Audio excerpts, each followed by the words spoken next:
Muy buenas, nosotras somos Laura y Lucía y estamos aquí un mes más en la librería Cálamo de Zaragoza para traeros una reseña literaria en vídeo. Comenzamos este año con un libro autobiográfico en el que el autor es el propio protagonista y nos cuenta su desesperada vida laboral y precaria. Esta vez en Me lo pide la mente y el cuerpo vamos a hablar del libro Yo precario de Javier López Menacho y contamos con su autor para comentarlo con nosotras. Javier López es escritor, docente y especialista en comunicación digital. Ha colaborado en publicaciones como La Voz del Sur, La Marea o Qué leer, entre otros.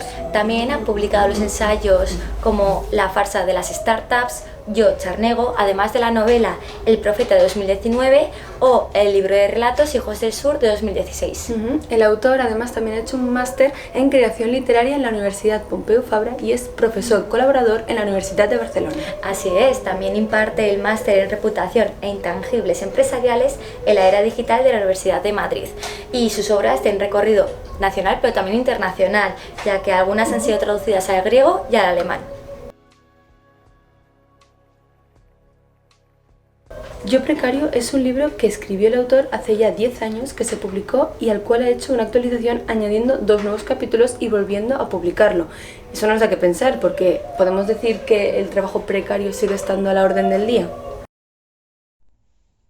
Muy buenos días, Laura, Lucía, muchas gracias por esta invitación, muchas gracias a Cero Grados por interesarse en que hablemos de Yo Precario, de esta nueva edición de la Caja Books, que salió en noviembre del año pasado y que sigue teniendo vigencia, sigue teniendo pertinencia, en buena parte porque la precariedad se ha cronificado, ¿no? Eso sería la contestación a vuestra primera pregunta, que cómo veo la precariedad 10 años después del lanzamiento de la primera edición del libro y ahora con esta segunda, con nuevas crónicas.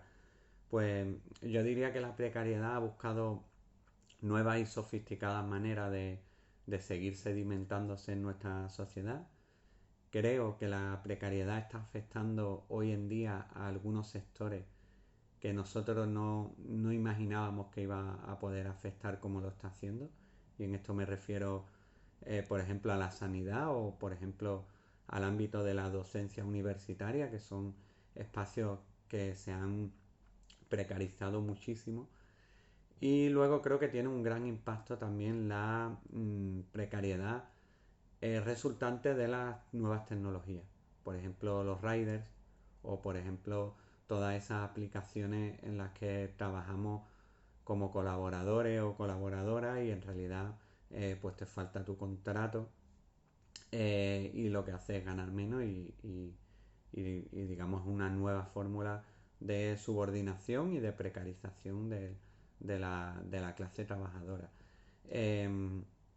Creo que es una lástima porque hay demasiados trabajadores y trabajadoras precarios hoy en día y digamos que se ha sedimentado y se ha cronificado en nuestra sociedad. Esa es mi lectura principal del libro, es que la precariedad existió, tuvo un gran boom y sigue existiendo.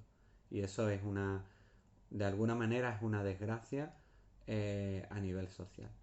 En el libro, Javier López nos cuenta que ha trabajado precariamente, ¿no?, en múltiples trabajos, como mascota de una marca de chocolatinas, auditor de máquinas de tabaco, captando clientes en una bicicleta o como speaker para la Eurocopa de 2012. A la hora de plasmar esta época en el libro, ¿qué le remueve el autor? Bueno, la segunda me hacéis un poco un recorrido por los trabajos del libro y me preguntáis qué me remueve. ¿Qué me remueve después de unos 10 años de esos trabajos? Eh, y yo creo que lo que me da es una especie de nostalgia un poco tramposa porque yo de alguna manera me echo de menos, pero creo que lo que echo de menos es mi juventud y ese afán que tenía yo de superación, de agarrarme a las cosas positivas del día a día. Y creo que eso tiene trampa. Tiene trampa porque realmente las condiciones materiales que tenía yo entonces no eran buenas y las de ahora son mucho mejores. No hay ni punto de comparación. He avanzado pues, a nivel material, pero también a nivel laboral, etcétera, etcétera. Si miro atrás, pues he hecho un poco de menos, digamos, la osadía de hacer de tripas corazón y escribir sobre estos temas. Ahora escribo de otro, quizá un poco más sofisticado, con una mirada un poco más veterana, porque realmente tengo 10 años más. Y echo de menos un poco ese espíritu gonzo, ese espíritu salvaje de escribir las crónicas eh, muy a flor de piel, eh, con, el, con las sensaciones casi recién vividas. Y ahora no, ahora soy un poco más analítico, digamos, reposo más los textos y entonces tenían un desparpajo, una naturalidad que creo que se nota en el libro, porque las tres primeras partes fue la primera versión del libro y ahí se nota que tiene una gran naturalidad y la segunda parte ya es una mirada más adulta, ya es una mirada un poco más crítica y un poco más irónica y creo que se nota el paso de los años.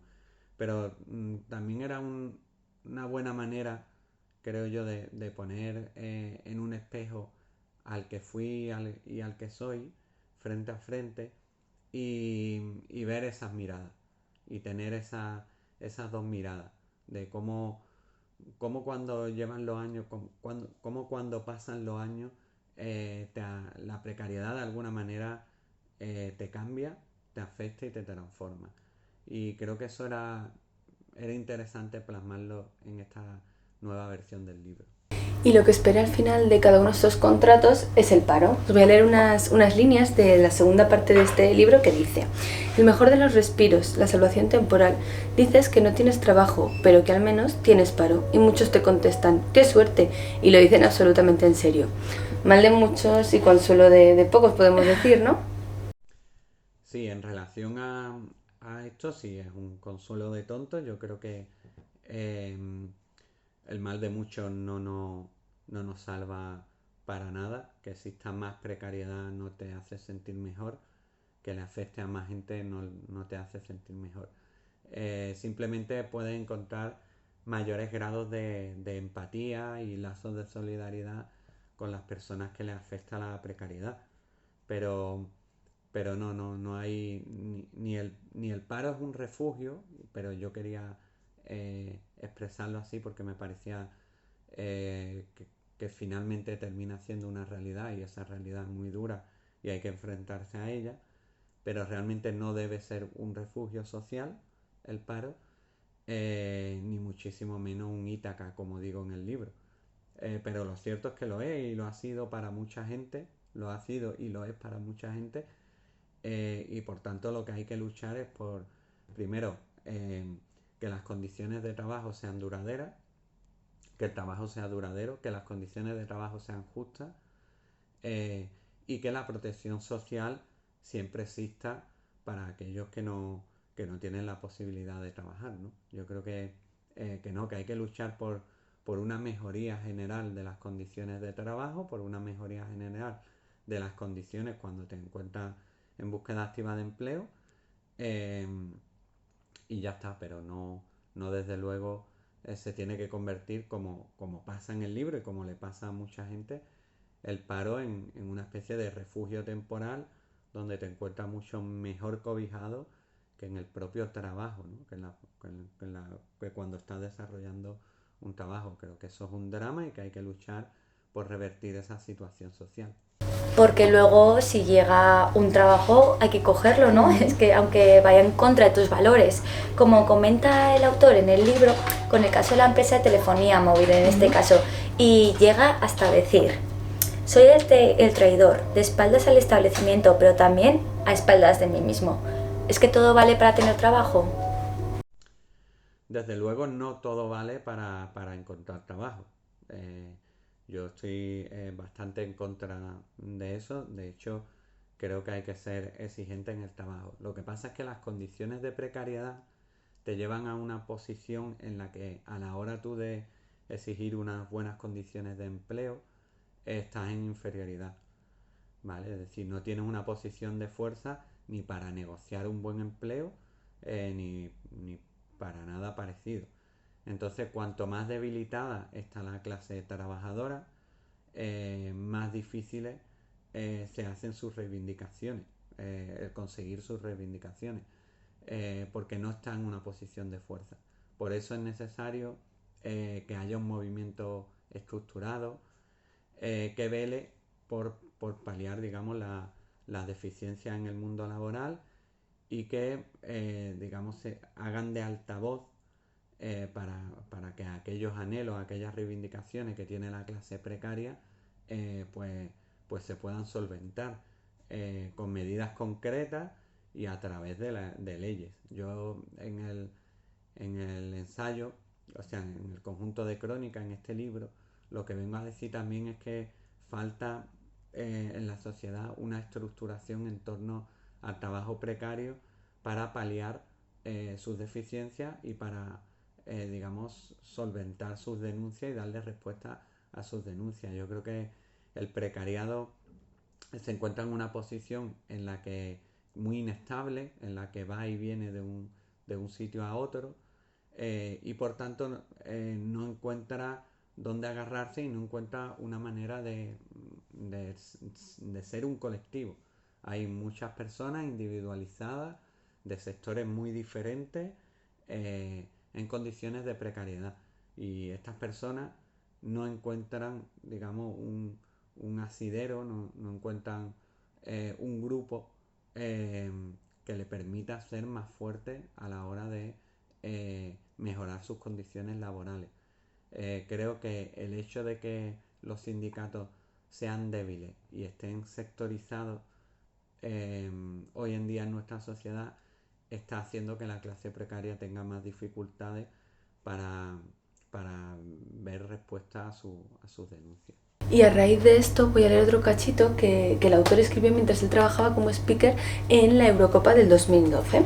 Dice: antes no vendía mi trabajo a ciertas empresas, ahora podría vendérselo a cualquiera. Bastaría con que no atentara contra la libertad y el dinero de las personas. De alguna manera he vendido mi alma. Lo hice el día en el que trabajo se convirtió en algo más importante que lo que quiero ser, que mis sueños de juventud, que mis sueños de madurez. Y esto lo escribió en 2012, pero vamos, que es algo que podemos encontrar hoy en día. Sí, creo que hemos hablado antes de eso, el hecho de que cuanto menos opciones laborales tienes, más amplio es el margen de tus tragaderas. Es decir, eh, digamos que en condiciones óptimas habría una serie de empresas en las que nunca trabajaría, pero si tengo una necesidad familiar, una necesidad material o simplemente tengo hambre, se pueden dar todas esas circunstancias, tú trabajas de lo que sea, porque necesitas dinero para vivir en esta sociedad capitalista. Entonces, bueno, a medida que se precariza el empleo y que la clase precaria sigue más tiempo como precario, pues más hace de tripas corazón y es capaz de trabajar en empresas que a lo mejor en circunstancias normales, aunque hay que ver qué es hoy en día la normalidad, pues no lo harían, ¿no?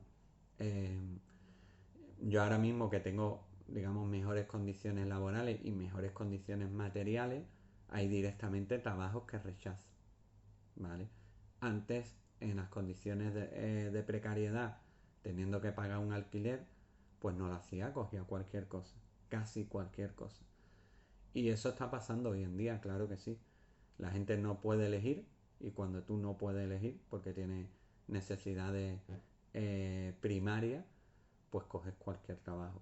Y eso no es culpa del trabajador, sino es culpa de la sociedad que no es capaz de ofrecer alternativas. Por tanto, como sociedad tenemos ese deber, el de intentar forjar y ampliar el abanico de alternativas para que una persona que no quiere trabajar en un sitio, pues porque su moralidad no se lo permite, porque no quiere trabajar para empresas pues, que pueden, que sus condiciones son precarias o que moralmente no conecta con esa persona, pues que no lo haga y que busque otro trabajo. Eso es lo que tiene que intentar la sociedad ofrecer a las personas, que puedan elegir dónde son felices, dónde pueden trabajar mejor eh, y dónde pueden desarrollar su carrera profesional de manera digna y de manera decente. Si eso no lo ofrece la sociedad, entonces tiene un problema. Y el tema del dinero, eso es otra cosa, algo que, bueno, no podemos esperar mucho, ¿no?, de trabajos precarios, porque, como nos cuenta el autor, con el sueldo que tenías que no le llegaba para llegar a fin de mes. Una anécdota curiosa que podemos encontrar en este libro es que mientras estás trabajando, en este caso Javier López, vio a una mujer que se sienta a pedir en la calle y que en una hora gana incluso más que él pidiendo, ¿no? Eso. Dice, una mezcla infame entre curiosidad, envidia y entretenimiento. Me lleva a contar desde la distancia cuánto gana en limosnas. Hasta ese punto. Sí, bueno, el tema de la limosna, que puede parecer un poco clasista a lo mejor, pero yo quería que se visibilizara eh, o sea, pedir limosna básicamente es estar en la pobreza. Bueno, pues hay trabajos que básicamente es estar también en la pobreza. Ni una cosa ni la otra es indigna, eh, pero se han igualado. Y yo lo que quería mostrar es que la fuerza de trabajo está ahora mismo en condiciones de pobreza. Es decir, hay trabajadores pobres, hay trabajadores que que ejercen su trabajo y no salen del umbral de la pobreza. Y esto ahora mismo se ha perpetuado y lo vemos hoy en día en la sociedad. Hay una gran cantidad de trabajadores pobres. Eso es un drama también, es otro drama social que también hay que combatir y que hay que ver cómo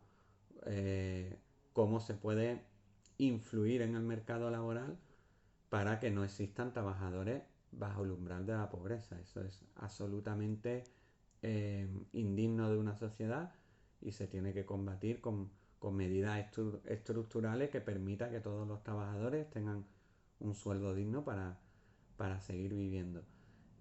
Me parecía algo así como una especie de eh, pornografía literaria, hacer un paralelismo con la pobreza extrema de pedir en la calle. Y me pareció una imagen muy dura que estaba bien visibilizar. Y en el libro, como hemos comentado, que es una reedición que añade 2 capítulos nuevos, incluye el apartado de sindicatos. Javier, bueno, forma parte de un sindicato y nos cuenta también los problemas que existen, también cómo está mal visto para las empresas, cómo influye en el trabajo. ¿Qué es lo que nos haría falta para que hoy en día se valorara mucho más los derechos de los trabajadores? Bueno, para mí el tema sindical era súper importante que formara parte del libro, porque yo creo que es uno de los grandes problemas que tenemos en España, y es que tenemos un sindicalismo débil, un sindicalismo eh, que no tiene un gran prestigio social, que ha ido perdiendo masa de volumen comunitario, y eso tiene que ver también pues con que los sindicatos mayoritarios de alguna manera se han hecho parte del sistema. Eh, Cuando en realidad eh, lo que se del sistema, digamos, hablando de poderes fácticos, cuando en realidad el sindicato tiene que estar al lado de los trabajadores sí o sí, y se ha ido despegando. La realidad es que se ha ido despegando y la realidad es que hay muchos trabajadores y trabajadoras que no ven en los sindicatos mayoritarios resueltas sus aspiraciones ni ven una ayuda que les pueda servir para enfrentarse a los problemas que tienen con el patrón. Entonces yo quería hacer un poco un retrato de lo que significa para un trabajador hoy en día eh, bueno, pues a enfrentarse a unas elecciones sindicales. En mi caso fue enfrentarme desde el punto de vista de una persona que no está sindicada y que llegaba sin conocimiento de lo que es el mundo sindical a pedir ayuda. Y lo cierto es que los sindicatos mayoritarios no tuvimos buena experiencia y que nos fuimos a unos minoritarios y que nos fue mucho mejor. Entonces yo creo que esa realidad había que plasmarla, también las relaciones de subordinación que se daban en la empresa. Es decir, había trabajadores que por el hecho de estar subordinados al jefe prefería ir en contra de sus intereses y no tener sindicato o ver a los compañeros como enemigos.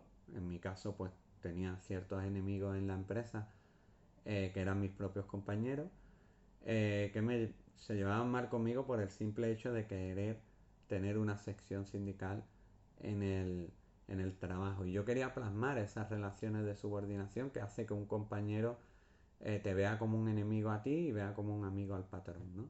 Yo eso lo quería ver, y toda la experiencia que fue vivir el mobbing empresarial y el rechazo de algunos compañeros y compañeras, aunque al final el final feliz es que ganamos las elecciones sindicales. Esa crónica ahí, un poco a modo de thriller, pues yo quería plasmarla en este libro. Me parecía fundamental para hablar de cómo está la clase trabajadora en este país.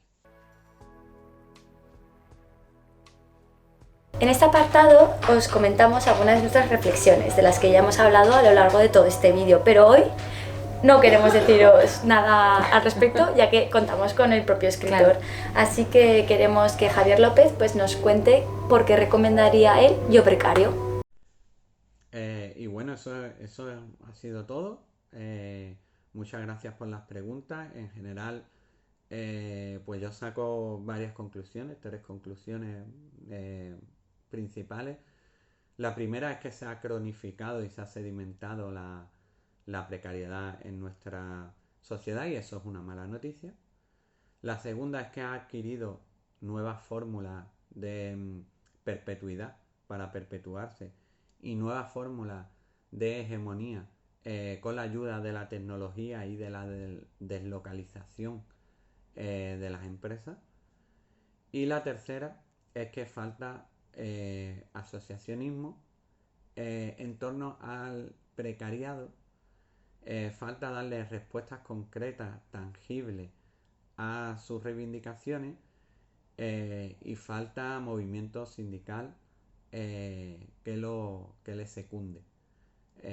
Yo creo que estas son 3 conclusiones clave que tengo con el paso del tiempo, pero luego leer el libro a modo de novela creo que se sigue aguantando bastante bien, y que es una experiencia verlo desde cómo ha ido mutando mi voz en estos 10 años, que es mi voz, pero que podría ser la de tantas otras personas que han sufrido la precariedad, ¿no? Yo creo que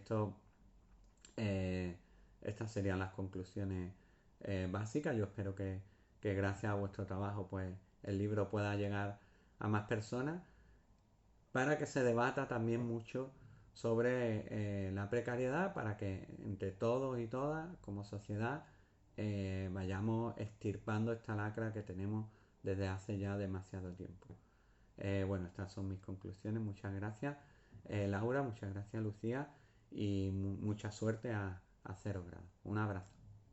Y bueno, pues ya no hay nada más que decir. Queremos darle las gracias a Javier López por habernos acompañado, y desde luego nosotras también os recomendamos Yo Precario de Javier López Menacho.